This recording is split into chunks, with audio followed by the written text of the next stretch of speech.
ترأس السيد رئيس الحكومة اجتماعا رفيع المستوى بحضور مسؤولي مجموعة العمل المالي من منطقة الشرق الأوسط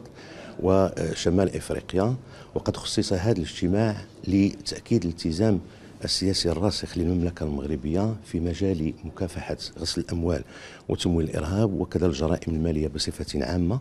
وقد تم خلال هذا الاجتماع التأكيد على أن بلادنا منخرطة في الجهود الدولية الرامية إلى محاربة الجريمة المنظمة عبر الوطنية، وذلك تنفيذا للتوجيهات الملكية السامية لصاحب الجلالة نصره الله في هذا المجال. كما تم عرض التدابير والإجراءات التي قامت بها مختلف السلطات الوطنية